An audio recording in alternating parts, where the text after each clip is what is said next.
Hello hi नमस्कार, कैसे हैं आप सभी भाई लोग? बताइए कैसे हैं? तो पढ़ाई बिल्कुल अच्छे से चल रही होगी।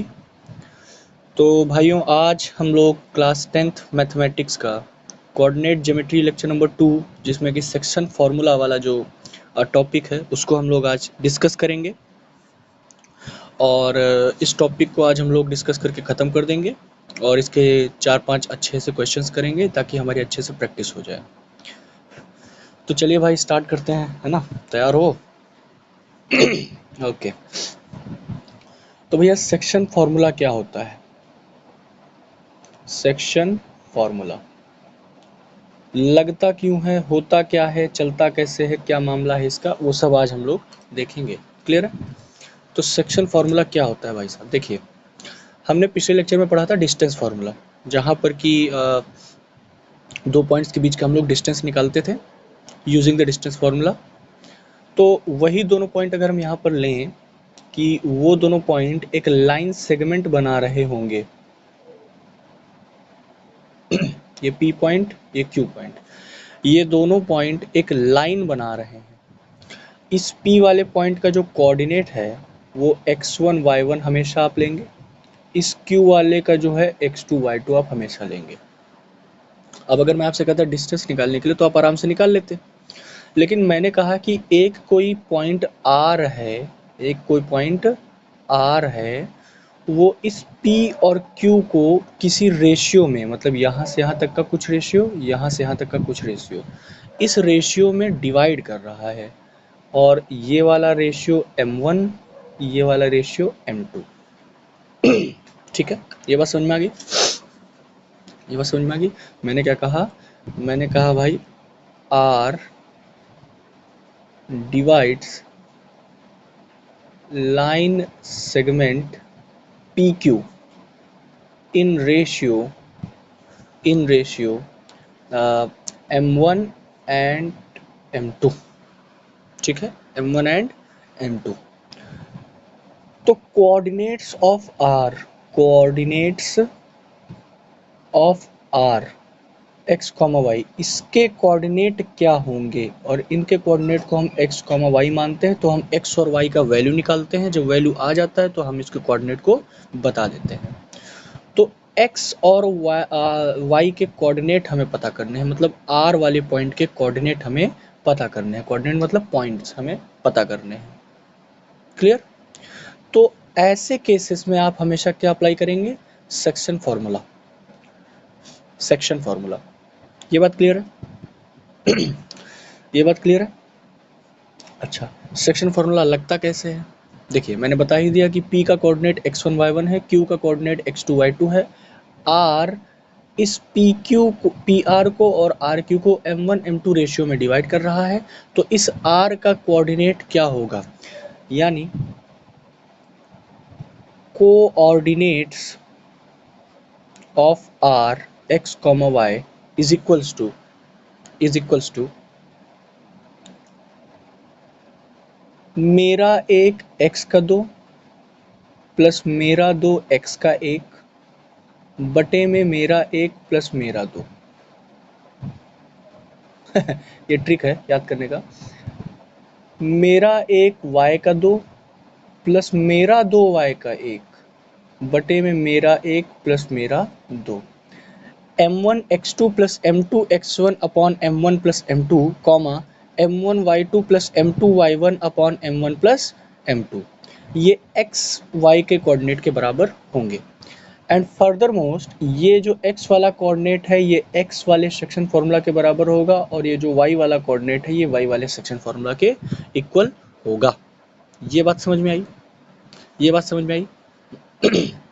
ये बात समझ में आई? एक क्वेश्चन के माध्यम से जरा हम लोग इसको देखते हैं। माध्यम, वाह बड़ा हिंदी। मैंने कहा भैया P का कोऑर्डिनेट है 3,8, Q का कोऑर्डिनेट है 5,6 और एक R पॉइंट है, वो डिवाइड कर रहा है लाइन PQ को, डिवाइड कर रहा है लाइन PQ को इन 2:3, इन 2:3, 2:3 भी सही है जी। ठीक है, तो भैया मैंने क्या कहा, जो मेरा P वाला कोऑर्डिनेट है 3,8, ये मेरा x1 y1 हुआ। जो मेरा Q वाला कोऑर्डिनेट है 5,6, ये x2 y2 हुआ। मतलब बात ये कह रहा है कि PQ ये एक लाइन सेगमेंट है जहाँ P का कोऑर्डिनेट 3,8 है, Q का कोऑर्डिनेट 5,6 है, और एक R जो है इसको डिवाइड कर रहा है 2:3 में। तो ये 2 मेरा हो गया m1 का वैल्यू और m2 का वैल्यू हो गया 3। अच्छा एक बात बताऊं आपको मैं, कभी कभी किताबों में ना ऐसे भी लिखा रहता है x, y is equals to mx2 plus nx1 upon m plus n, या फिर y के लिए लिखा रहता है my2 plus ny1 upon m plus n। तो कन्फ्यूजियाना नहीं जी, ठीक है। उन्होंने m2 को n के बराबर मान लिया है, m2 को n के बराबर मान लिया है। तो अगर हम m2 को n के बराबर मानते हैं तो हमारा फॉर्मूला क्या बन जाता है, x, y is equals to mx2 plus nx1 upon m plus n, my2 plus ny1 upon m plus n। ये बन जाता है जब हम लोग m2 को n से डिनोट करने लगते हैं। तो रेफरेंस बुक्स में ये वाला फॉर्मूला आपको ज़्यादा मिलेगा, ठीक है। लेकिन आप यही याद कर सकते हैं, मेरा एक x का 2 प्लस मेरा 2 x का 1, है ना। Back to the question. तो इस r वाले पॉइंट का कोऑर्डिनेट हमें पता करना है। Find the coordinate of the point r which divides the line segment PQ in the ratio 2:3। तो भैया कैसे करेंगे, सेम वही using section formula, using section formula. Section formula क्या भैया, r का कोऑर्डिनेट यानी r x, y will be equal to, ये मेरा m1 है, ये मेरा m2 है। आप लोग बोर्ड के क्वेश्चन में फिगर भी बना दीजिएगा और गिवन वगैरह सब लिख दीजिएगा, जिससे कि एक अलग इम्पैक्ट पड़ता है, ठीक है। फार्मूला भी लिख दीजिएगा, मेरा एक x का 2 प्लस मेरा 2 x का 1 अपॉन मेरा 1 प्लस मेरा 2। इसके बाद मेरा एक y का 2 प्लस मेरा 2 y का 1 बटे मेरा 1 प्लस मेरा 2, ठीक है। और फर्दर मोस्ट ये वाला इसके बराबर और ये वाला इसके बराबर होता है। तो भाई सब वैल्यूज़ को पुट करते हैं, हम लोग वैल्यूज़ को पुट करते हैं। m1 का वैल्यू कितना है 2, यानी x, y का जो कोऑर्डिनेट है that will be equal to 2 into x2 का वैल्यू कितना है 5 प्लस m2 का वैल्यू कितना है 3 इंटू x1 का वैल्यू कितना है 3 अपॉन में 2 प्लस 3, 2 प्लस 3, ओके।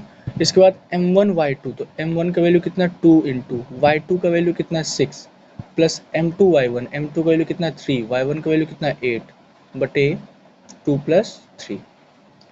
ये हो गया 2 5 या 10, 3 3 9 और 10 प्लस 9 19 अपॉन में 5, और ये x, y के बराबर है। 6 2 या 12, 8 3 या 24, 24 प्लस 12, 24 प्लस 10 हो गया कितना 34 एंड 36 बटे 5। तो भैया x का कोऑर्डिनेट हो गया 19/5, y का कोऑर्डिनेट हो गया 36/5। ये बात समझ में आई?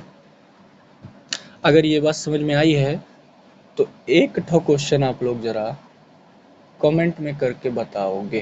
क्वेश्चन नंबर 1 SW में, अगर P पॉइंट मेरा -1,4 है, Q पॉइंट मेरा -3,8 है और M1 का वैल्यू -3 है, +3 है और M2 का वैल्यू 6 है, तो ये जो R का पार्ट है इसके कोऑर्डिनेट्स आप बताएंगे, ठीक है। Clear clear? हाँ जी। तो भाई लोग अब सेक्शन फार्मूला का जो यूज़ है वो सिर्फ उस क्वेश्चन तक ही नहीं है कि हमें सिर्फ कोऑर्डिनेट निकालना हो, हमसे रेशियो भी पूछ सकता है कोऑर्डिनेट देके। जैसे जैसे मैं पहले आपको एक फिगर के थ्रू समझाता हूँ। ये पी क्यू फिर से हमारी एक लाइन है जिसमें P का कोऑर्डिनेट सपोज करो 3,5 है, Q का कोऑर्डिनेट 1,7 है, और इस बार इसने कहा कि R पॉइंट जो है, R कोऑर्डिनेट जो है जिसके कोऑर्डिनेट R पॉइंट जो है जिसके कोऑर्डिनेट 3,2 हैं, वो किस रेशियो में किस रेशियो में डिवाइड कर रहे हैं, मतलब फाइंड द रेशियो ना, क्वेश्चन आपसे क्या कहेगा, फाइंड द रेशियो इन विच है ना R3,2 divides line joining P which is 3,5 and Q which is 1,7। समझ में आया? ठीक, तो मतलब पहले हमें रेशियो देकर कोऑर्डिनेट्स पूछ रहा था, लेकिन अब हमें कोऑर्डिनेट्स देकर रेशियो पूछ रहा है। तो ऐसे क्वेश्चन में भी पहले आपको घबराना नहीं है, ठीक है, ओके। तो करना क्या इसमें भी, यूजिंग सेक्शन फार्मूला। भैया मुझे पता है कि आर वाले जो कोऑर्डिनेट हम मानते थे जो कि 3,2 दे रखा है वो x, y रहते थे। सेक्शन फार्मूला हमें पता है कि x, y होता है मेरा एक x का 2 प्लस मेरा 2x का 1 अपॉन में मेरा 1 प्लस मेरा 2, और y वाला कोऑर्डिनेट रहता है मेरा एक y का 2 प्लस मेरा 2y का 1 बटे में मेरा 1 प्लस मेरा 2। ठीक है, तो आपको कुछ नहीं करना है, कुछ भी नहीं करना है भाई। m1 m2 तो हमें निकालना ही है, तो उसकी वैल्यू तो हम पुट नहीं करेंगे, वो तो वही रहेगी। लेकिन मुझे पता है कि ये मेरा x, y है, ये मेरा x1 y1 है, ये मेरा x2 y2 है। मतलब x का वैल्यू 3 है, y का वैल्यू 2 है, x1 का वैल्यू 3 है, y1 का वैल्यू 5 है, और x2 का वैल्यू 1 है, y2 का वैल्यू 7 है। ये मुझे पता है, ये मुझे पता है। यहाँ जरा पुट कर दो x, y मतलब 3,2, this will be equal to m1 तो मुझे निकालना ही है, इनटू में x2 है, x2 1 है, प्लस m2 मुझे निकालना है, इनटू में x1 3 है, अपॉन m1 प्लस m2 मुझे निकालना है। सिमिलरली यहाँ पर m1 का वैल्यू मुझे निकालना है, y1 का वैल्यू 5 है, प्लस m2 का वैल्यू मुझे निकालना है, सॉरी यहाँ y2 का वैल्यू पुट होगा ना 7, क्लियर, और यहाँ m2 का वैल्यू मुझे निकालना है और y1 का वैल्यू कितना है 5 है, अपॉन में m1 प्लस m2। अब यानी 3,2 मेरा जो है वो बराबर होगा m1 into 1 m1 plus 3 into m2 3m2 upon में m1 plus m2, 7 into m1 7m1 plus 5 into m2 5m2 upon में m1 प्लस m2। अब यहाँ पर करना क्या है, देखिए बुक्स आपको बताती हैं रेशियो मानो, लैम्डा 1 मानो वगैरह, वो सब कुछ नहीं करना, आप सिंपल इससे जा सकते हैं। मेरा ये वाला जो पॉइंट रहता था ये इसके बराबर रहता था, और ये वाला जो पॉइंट रहता था वो इसके बराबर रहता था। आप दोनों में से कोई एक जो आपको आसान लगे सॉल्व करने में उसको उठा लें। मतलब मेरा ये जो 3,2 है, इसका ये जो 3 वाला पार्ट है, ये जो 3 वाला पार्ट है ये इसके बराबर होगा m1 प्लस 3m2 अपॉन में m1 प्लस m2। अब थोड़ा सा क्लास 6-7 की मैथ्स लगाओ और क्रॉस मल्टीप्लाई करो, तो जब 3 इन दोनों नीचे वाले से मल्टीप्लाई होगा तो आ जाएगा 3m1 प्लस 3m2, और ये जब 1 से ये दोनों मल्टीप्लाई होंगे तो m1 प्लस 3m2। m1 को m1 की तरफ ले आओ, m2 को m2 की तरफ ले आओ, हाँ या ना, m1 को m1 की तरफ ले आओ, m2 को m2 की तरफ ले आओ, तो m1 3m1 minus m1 2m1 बचेगा, और 3m2 माइनस का 3m2 0m2 बचेगा। ठीक, तो हमारा क्वेश्चन ही उस टाइप का था कि जिसमें हमारी वैल्यू 0m2 आई है, तो अल्टीमेटली हमारे पास 2m1 बराबर 0 हो गया, और यहाँ पर m1 का वैल्यू भी 0 हो गया, और m2 का तो वैल्यू यहाँ से 0 आ ही जाएगा। तो घबराने की बात नहीं है, हमारा क्वेश्चन ही उस टाइप का था जहाँ पर हमें ये वैल्यू मिलनी थी। ठीक है, ठीक है, अब इस वाले को आप जरा सॉल्व करके देख लीजिए। ये जो 2 वाला पॉइंट है ये मेरा इक्वल होगा 7m1 प्लस 5m2 अपॉन में m1 प्लस m2, यानी ये जब क्रॉस मल्टीप्लाई इससे होगा तो हो जाएगा 2m1 plus 2m2 will be equal to 7m1 plus 5m2। ठीक है, यानी ये इधर माइनस में आएगा तो होगा -5m1 और वो उधर जाएगा तो हो जाएगा 3m2। हाँ, यहाँ से रेशियो आया, यहाँ से रेशियो आया। तो भैया m1/m2 जो है वो मेरा कितना आ जाएगा, जब ये नीचे जाएगा तो ये इसके नीचे जाएगा तो -3/5 हो जाएगा m1 m2 का रेशियो। यानी इन दोनों में से किसी एक में आपका रेशियो निकल आएगा। ठीक है, ठीक है, समझ में आया। एक क्वेश्चन हम लोग इसका और करेंगे अच्छे से समझने के लिए। तो भाई साहब ये रहा सवाल, in what ratio point C जिसका कोऑर्डिनेट है 3/5, 11/5 divides the line joining A जिसका कोऑर्डिनेट है 3,5 एंड बी -3, -2। मतलब दो पॉइंट्स हैं जो लाइन बना रहे हैं, ये एक ए और एक बी। ए का कोऑर्डिनेट है 3,5, बी का कोऑर्डिनेट है -3, -2 और इसको एक सी पॉइंट डिवाइड कर रहा है जिसका कोऑर्डिनेट है 3,5, 11,5 और इस रेशियो है m1 m2।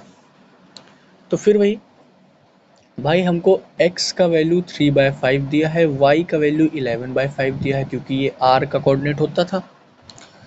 ये हमारा x1 y1 है और ये हमारा x2 y2 है। हमसे रेशियो पूछा है भाई, अप्लाइंग द सेक्शन फार्मूला।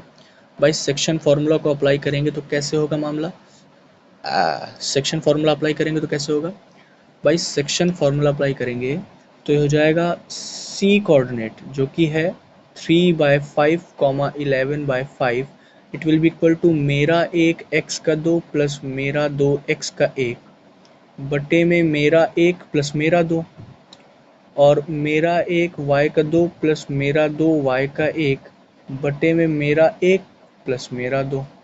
होगा, होगा, बिल्कुल होगा भाई साहब।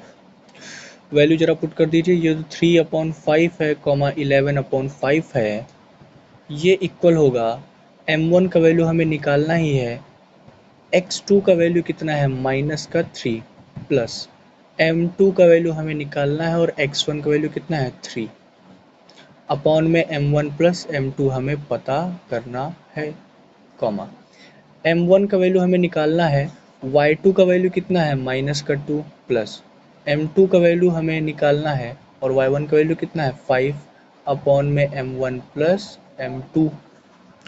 अब जरा इनको हम लोग सॉल्व आउट कर लेंगे, तो सॉल्व आउट करेंगे तो कैसे होगा भैया, 3/5 11/5 जो है that will be equal to m1 into -3 plus 3 into m2 3m2 upon में m1 plus m2, m1 into -2 तो -2m1 प्लस 5 इंटू m2 तो 5m2 अपॉन में m1 प्लस m2। ठीक, अब ये वाला कोऑर्डिनेट इसके बराबर है यानी 3/5 will be equal to -3m1 plus 3m2 upon में m1 प्लस m2। ठीक है, अब देखो जो थोड़ा सा तेज बंदा होगा वो यहाँ से 3 कॉमन लेके इस 3 को इस 3 से कट कर देगा, हाँ जाहिर सी बात है ना। तो यानी 3/5 विल बी इक्वल टू, यहाँ से अगर मैं 3 सिर्फ कॉमन लेता हूँ तो बचेगा -m1 प्लस m2 अपॉन में m1 प्लस m2। इस 3 से इस 3 ये 1 बार में गया, ये 1 बार में गया, यानी मेरे पास बचा क्या 1/5 will be equal to -m1 plus m2 upon में m1 प्लस m2। ठीक, ठीक है। अब इसको काट नहीं देना, ये कटेगा नहीं, ठीक है। अब क्रॉस मल्टीप्लाई करेंगे तो जब ये 1 इससे होगा तो हो जाएगा m1 plus m2 will be equal to -5m1 plus 5m2। m1 वाले को m1 के साथ, तो m1 में माइनस का 5m1 आएगा तो 6m1 हो जाएगा और 5m2 में m2 माइनस होगा तो 4m2 आ जाएगा। m1 अपॉन में m2 करूँगा तो 4/6 होगा जो कट के 2/3 आएगा, यानी m1 का वैल्यू 2 और m2 का वैल्यू 3 है। बात समझ में आई, बात समझ में आई। ऐसे करते हैं भाई हम लोग ये वाले क्वेश्चंस, ठीक है। एक छोटा सा टॉपिक मैं इसी में समझा दिए देता हूँ आपको, एक ट्राइसेक्शन वाला एक ट्राइसेक्शन वाला एक टॉपिक आ जाता है कि भैया वो जो पॉइंट है वो ट्राइसेक्शनली डिवाइड कर रहा है लाइन को, ट्राइसेक्शनली डिवाइड कर रहा है, ठीक है। जैसे कोई एक P पॉइंट है और एक Q पॉइंट है, ये एक लाइन है x1 y1 पॉइंट की, x2 y2 पॉइंट की, एक R पॉइंट ने इसको डिवाइड किया, एक S पॉइंट ने इसको डिवाइड किया, 3 सेक्शन में 1 2 एंड 3, 1 2 एंड 3, ठीक। तो यहाँ पर दो लोग मिलके इस लाइन को डिवाइड कर रहे हैं, दो लोग मिलके इस लाइन को डिवाइड कर रहे हैं। तो पहले तो हम पता करें कि ट्राइसेक्शन वाला कॉन्सेप्ट होता क्या है। तो मैं इस P की नज़र से देखूंगा, इस P की नज़र से जब मैं देखूंगा तो मुझे ये R डिवाइड कर रहा है इस पूरी लाइन को कितने रेशियो में, इस P की तरफ से देखूंगा तो ये R 1 और इसको गायब कर दो, ये R 1 और ये पूरा कितना हो गया 1 + 1 2 रेशियो में, यानी R डिवाइड्स PQ in 1:2, 1:2। अब इधर से देखो, इस S को देखो, इस S को देखो, इधर से देखने पर ये भी 1:1 और 2 में डिवाइड करेगा, यानी S डिवाइड्स लाइन इन 1:2। लेकिन अगर इसी P की तरफ से मैं S को देखूंगा तो क्या ये 2:1 में डिवाइड करेगा? समझो बात को समझो। इस P की नज़र से जब मैं इस S को देख रहा होऊंगा तब मेरा R गायब रहेगा, तब क्या ये 2:1 में डिवाइड कर रहा है? यस, है ना। तो हमें देखना ये होता है कि हम किस तरफ से किसको क्या मान रहे हैं। भाई जब इसको देखेंगे इसकी नज़र से तो ये 1:2 में डिवाइड कर रहा है, जब इसको देखेंगे तो 1:2 इधर से डिवाइड कर रहा है, बट इसी P की तरफ से देखने पर ये S जो है क्या 2:1 में डिवाइड करेगा? इसी P की तरफ से देखने पर S जो है 2:1 में फ्रॉम P की तरफ से, क्योंकि ये जो 1:2 मैंने बताया ये Q की तरफ से है, या फिर इस Q की तरफ से देखने पर ये जो R है ये 2:1 में डिवाइड करेगा। तो ये खेल होता है ट्राइसेक्शन का, जो कि बहुत इंपॉर्टेंट है। बस करना कुछ नहीं, बस ये रेशियो समझ जाओ, बस M1 M2 समझ जाओ, बस खलास हो जाता है मामला, ठीक है। तो ये वाला क्वेश्चन आप लोग कमेंट करके ज़रूर बताइएगा, ठीक है। और NCERT के क्वेश्चंस ज़रूर लगाते रहिए, बहुत ही जल्द NCERT की एक सीरीज़ आएगी जिसमें हम लोग NCERT के इंपॉर्टेंट क्वेश्चंस और साथ में RD शर्मा RS अग्रवाल के भी इंपॉर्टेंट क्वेश्चंस को कवर अप करेंगे। हमने ट्रिग्नोमेट्री कर लिया, हमने जो है अरिथमेटिक प्रोग्रेशन कर लिया और कोऑर्डिनेट ज्योमेट्री ये से ख़त्म हो गया है। तो इन 3 चैप्टर्स के मैं बेहतरीन क्वेश्चंस आपको लेकर आऊँगा, ठीक है। तब तक के लिए आप लोग पढ़ाई करते रहें और खूब अच्छे तरीके से मेहनत करें। Thank you so much. Keep supporting. Thank you.